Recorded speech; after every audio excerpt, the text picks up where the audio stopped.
My name's Chris Jones. I'm one of the tutors on the ALT programme, and you're about to see a short interview with Professor Yrjö Engestrom. Yrjö is a professor both at Helsinki University and at San Diego University. He splits his time between the two institutions. He's been a writer, prolific writer over many years now on educational and organisational issues, and he's particularly associated with activity theory. We're going to ask him 5 or 6 questions, which will be shown in short clips following this. I work in 2 places. I work at the University of Helsinki, where I direct a research center called Center for Activity Theory and Developmental Work Research. And I also work in San Diego at the University of California, San Diego, where I'm at the Department of Communication and also in the Laboratory of Comparative Human Cognition. So I kind of move both geographically between 2 very different countries and cultures, and also between disciplines. So in Helsinki, my home base is education, and more specifically adult education, in terms of the disciplines. And in San Diego, I'm at the Department of Communication, so my professorship there is in communication, which is a rather odd combination. But I think both education and communication as disciplines, at their best, they are really multidisciplinary by their very nature. They should actually be at the sort of crossroads of different social sciences and humanities, and sort of bring together the micro and the macro, the agency and structure, the process and the structure, so to speak, and make them speak to each other. So I think that's where I feel that I should be, at such a kind of a boundary, and it's a risky place to be a little bit, because you may end up on no man's land.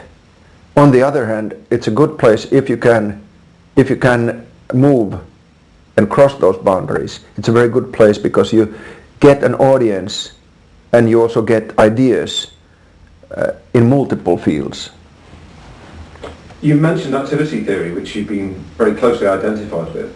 Could you explain a little about that approach and say something about how it's useful in understanding learning, and in particular learning where it's dealing with new technologies? Yeah. Well, activity theory, or cultural historical activity theory as its full name is, it was originated in Soviet Russia in the 1920s. The initial father figure was Lev Vygotsky and his close colleagues and disciples, Alexander Luria and Alexei Leontiev. And their agenda was to revolutionize psychology, to go beyond behaviorism and various sort of biologically inspired approaches, to bring in culture into the understanding of human functioning.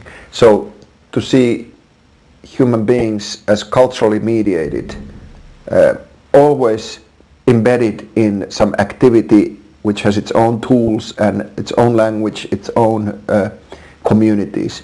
In that sense, I think for me, activity theory in its current stage is very much an approach that tries to radically expand our notion of what is the proper unit of analysis of such processes as learning, for instance. So learning is not limited to what happens underneath the skin of a singular individual, but learning should be understood as, and all cognitive processes should be understood as, something which is distributed between individuals, their colleagues, and their material artifacts, tools, and their semiotic resources, so that you expand the unit of analysis of learning, for instance, and you start to look at who learns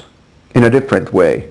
It's not just the individual, but something like a functioning activity system which learns.